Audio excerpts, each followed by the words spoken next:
Are you sometimes overwhelmed by the news and the moral dilemmas and changes in modern medicine that now confront us each day? We'll talk about that and more in today's edition of Life Matters. You may not be aware that our host, Brian Johnston, is an actor by avocation. He acts under an old family name, Keenan Johnston. Today, he explores some of the incredibly powerful implications of our media culture.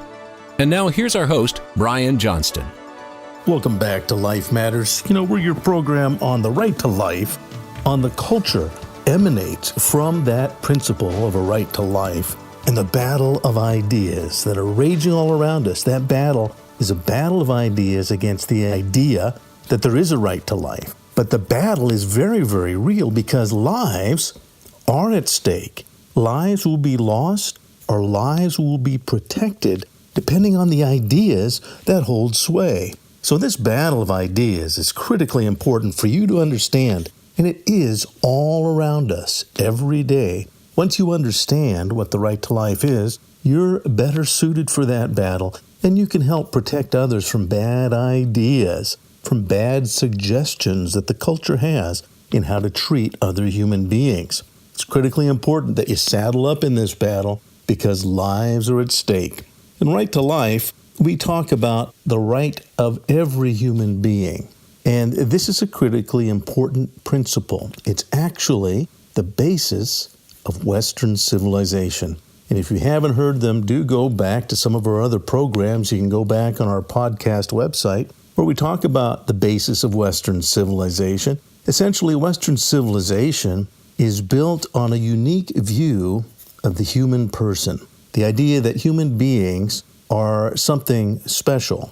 They're not merely smart animals. There is something inside a human being, a spirit, as Winston Churchill said in several of his speeches, that human beings are spirit. That's an important summation that he got right because you see that echoing throughout history, in the history of Western Civ.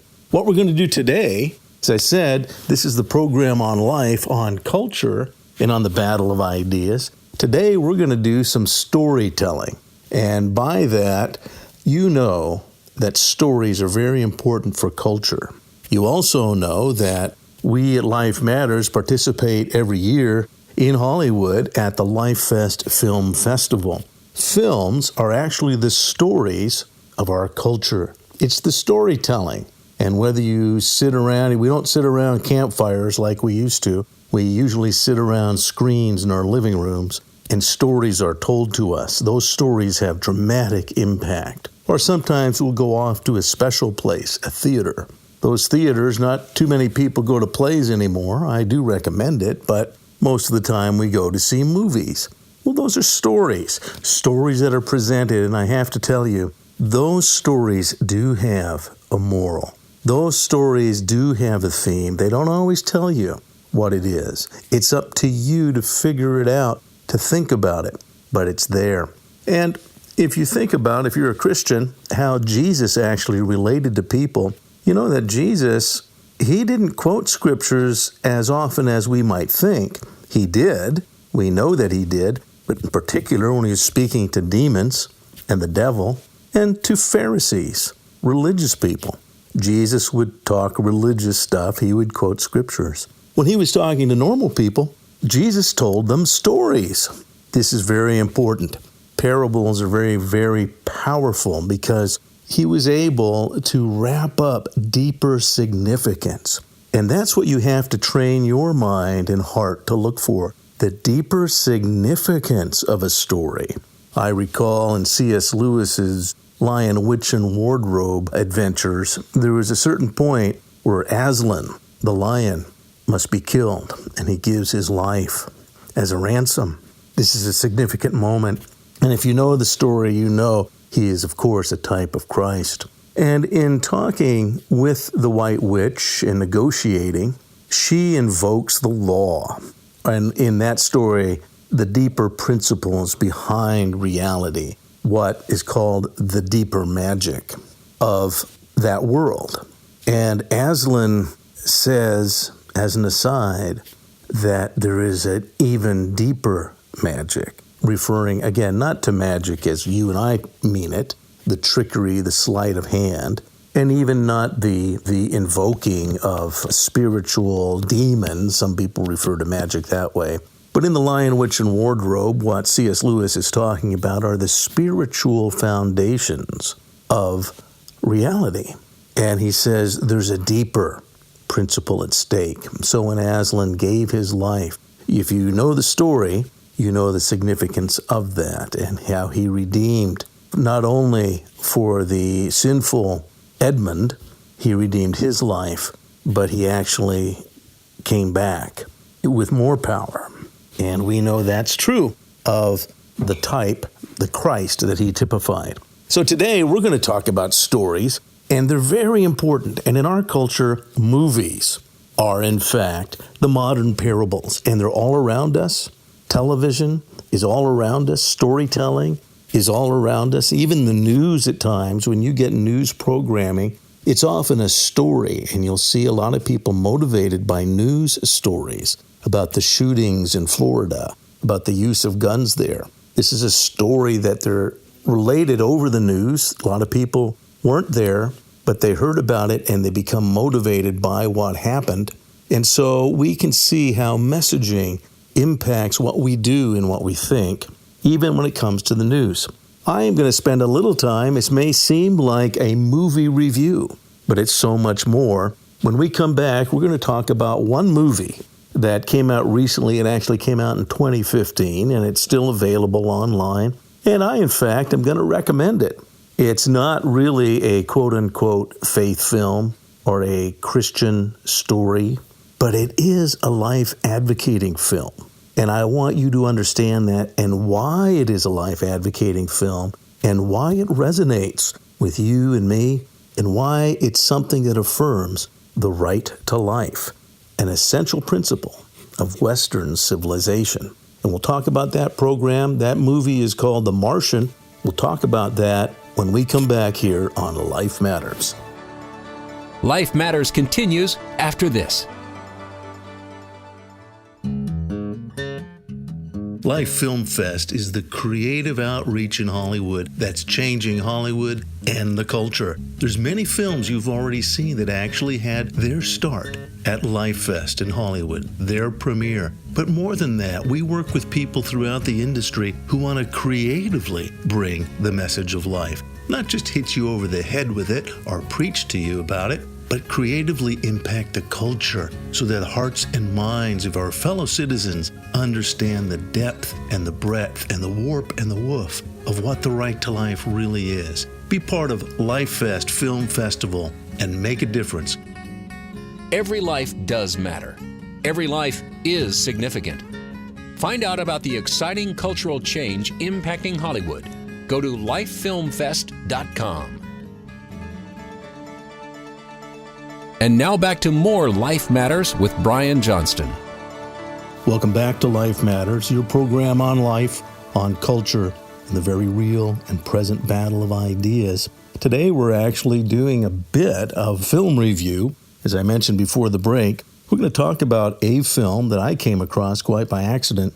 But this particular film does a magnificent job on a number of storytelling levels, and it does a fantastic job of underscoring the right to life, the significance of a single human life.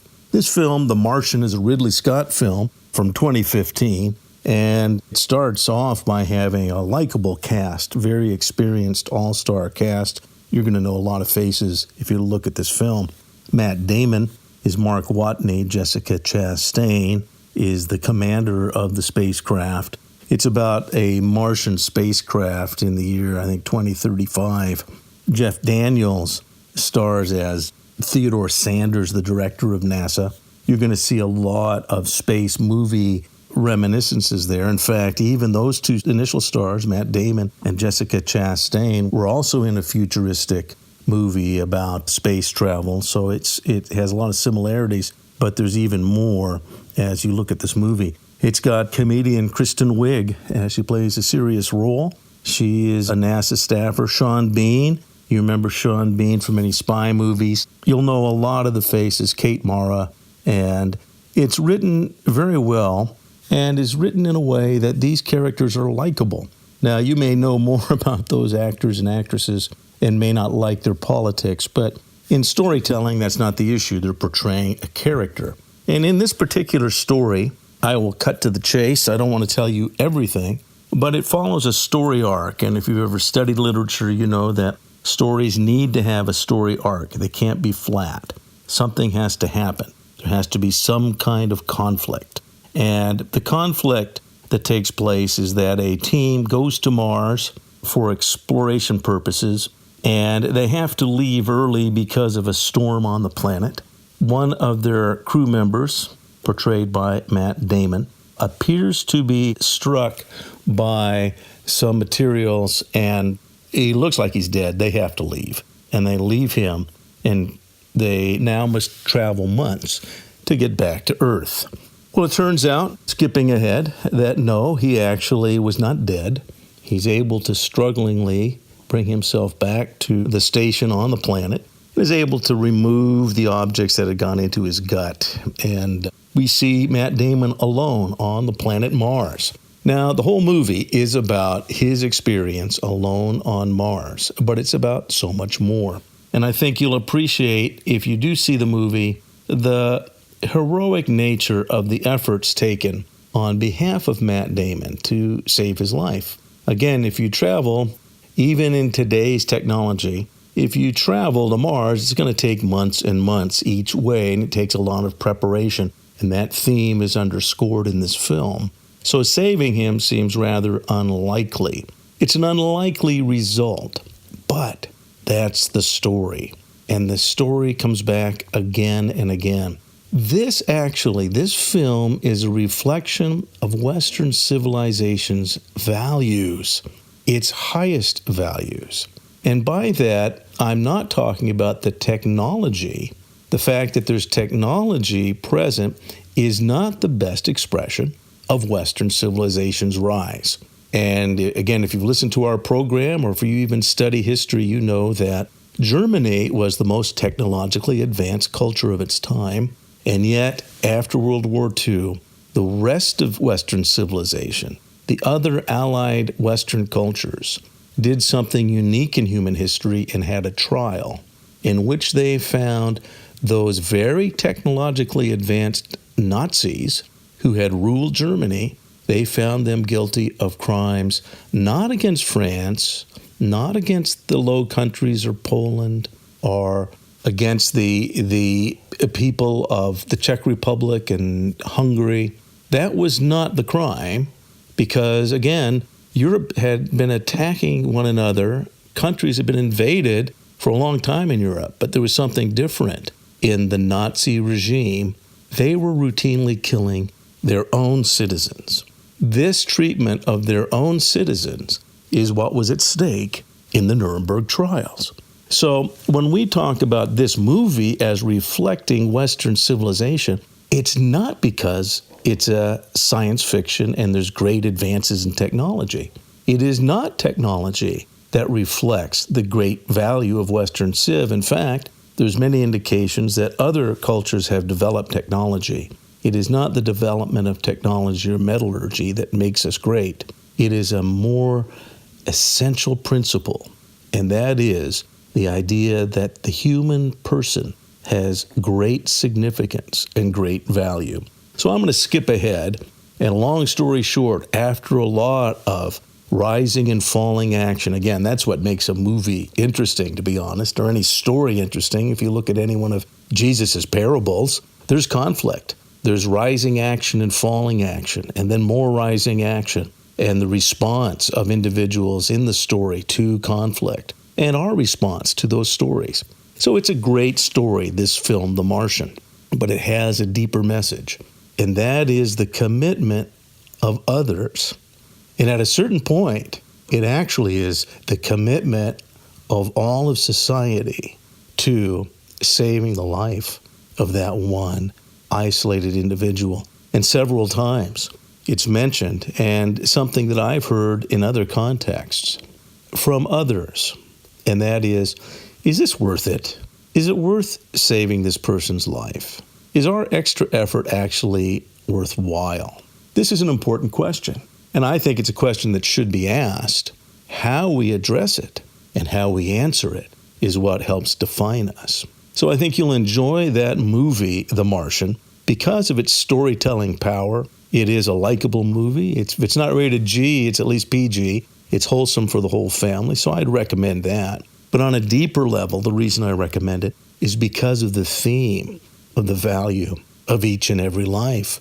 Each and every life has immeasurable value, and that goes back to a principle, to a code of Western civilization regarding medical ethics. See, when you're sick, when you're vulnerable, when you're useless, and when you could be considered disposable, that's when you're at the hospital. That's when you're dealing with a doctor.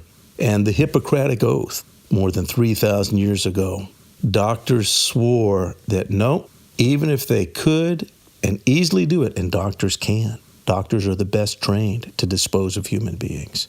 They understand your body better than anyone else. They swore they would never kill a human being, even if asked. This is of huge significance. It is of great significance. And it also says in the Hippocratic Oath, in like manner, so in like manner, meaning I'm not going to kill someone, I will not give a woman a pessary to perform an abortion. And what a pessary was basically a combination of herbs, of chemicals, that would cause the mother to spontaneously miscarry that child. That goes on today in RU-486, and there are drugs to do that. But doctors swore 3,000 years ago they wouldn't do that because they wouldn't kill a human being. This was the beginning of Western civilization, and that code has been reflected in various aspects of our laws and culture. It's been violated, as we said, at Nuremberg. Western culture proclaimed its violation. It's been violated in other ways, but at the heart of America's values and at the heart of Western civilization values is that human beings are of extraordinary value, beyond measure. That is what has made Western civilization what it is. So all of your rights, your right to be creative, your right to pursue your liberties, your pursuit of happiness, which literally, if you understand the pursuit of happiness, as Jefferson wrote it, it means pursuing what you were made to do. That's what happiness means. And if you don't believe me, go back to the King James Version of the Bible and the use of the word happy and blessed in the Beatitudes. It's the same word. Happiness means blessedness. And you're blessed as you're fulfilling what God designed you to do. That's the pursuit of happiness.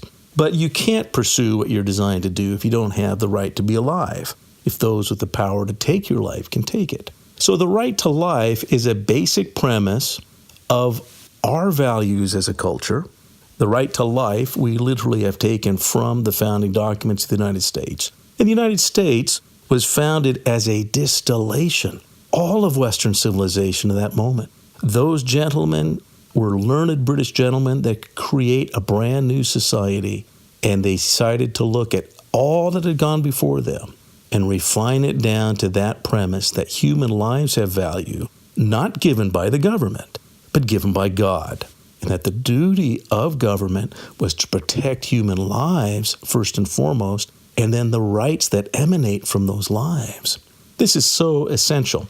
Again, so back to storytelling. See, the right to life impacts our culture, and stories are the model of culture. Stories are what inform a culture. So that's why I like film. I think film is such a powerful piece of literature, and those of you who have studied film know that film really is a form of literature. You need to have a script. There's an old saying in theater, if it's not on the page, it's not on the stage. And in fact, the literature of film really resonates deeply with us because of basic principles. So you're going to see that in The Martian. I recommend you seeing The Martian, but I recommend more that you see the other principles that are underlying it and why it resonates and why we celebrate the rescue of that character portrayed by Matt Damon and why the struggles that he went through and the decisions of others to risk their lives. You see this routinely, by the way, in our society. You saw this in our first responders. Their job is to risk their lives for others. You saw this at 9/11 when the firemen rushed into the building and to their deaths. You see this in the idea that no man left behind in the military. Many military forces throughout history would leave their wounded behind. Many would abandon those because it's in military action that people get hurt, that they are likely to die. And the attitude of many militaries throughout history has been to dismiss those lives. But in our military, we leave no one behind. And there's many good reasons for that. When we come back, I'm going to now tell a different story. So we talked about the film. Again, film is an important part of our culture. One film, if you haven't seen it, is called The Martian. So while this particular segment of Life Matters might seem like it's a movie review, it's actually a cultural review. I want you to understand that there's deeper issues in your culture that emanate from the very precious idea of the value of every life, the right to life. When I come back, I'm going to tell you a story from history, a true story from history, from World War II. And it's something I think will resonate with you. And it's very similar. I thought of this story as I was watching The Martian.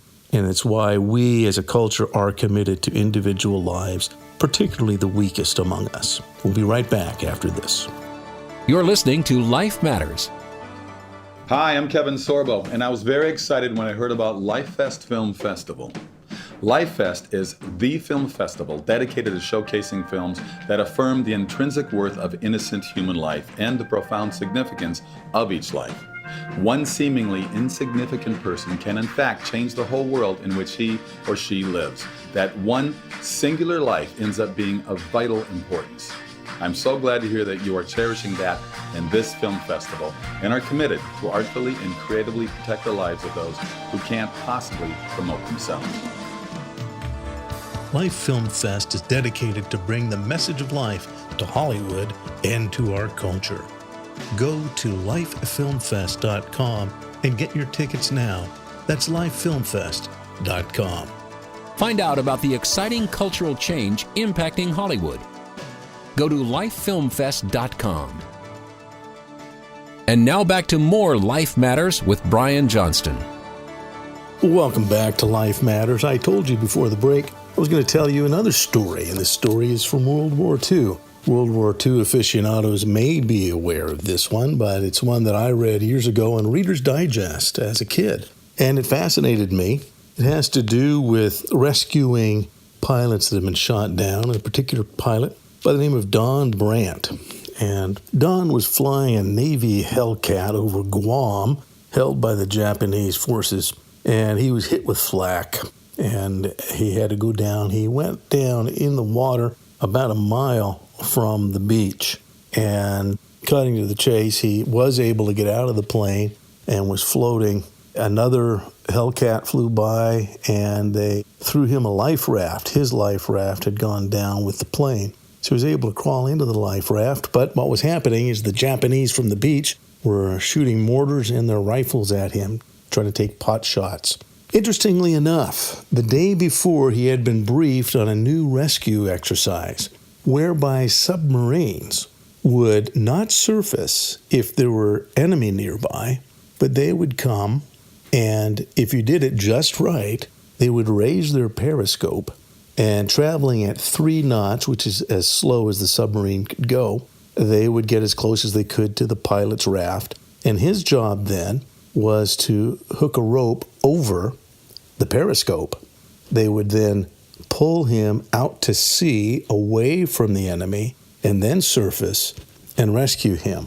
A very interesting form of rescue and very difficult to perform, because if there's a periscope going past you at about 4 miles an hour, it's not as easy as you think to lasso that. But it did work in this case, and they actually towed Don Brandt out to open sea, miles from the shore, where they could then surface safely. In the meantime, as the periscope was coming up, they certainly started firing more mortars. They saw what was happening. The Japanese forces on the beach saw what was happening. They didn't quite understand it, and they marveled. In the Reader's Digest story, they actually had interviewed some of those Japanese at the beach. And the Japanese commander and soldiers were stunned into confusion because they could not understand the idea of potentially sacrificing 90 men's lives to rescue one man. This didn't make sense in their cultural values. Now, as you know, cultures are different. And Western culture, Western civilization, is in fact extraordinarily different than other cultures. And that's illustrated in this story because this was something that the Japanese would never even consider doing according to the value structure of their society. To risk the lives of so many men just for one life, it made no sense. And on a very practical level, I think they're right. How can 90, if one life is valued, well, 90 lives should be 90 times more valuable. And yet in Western society, we've proclaimed that every single life is of immeasurable value.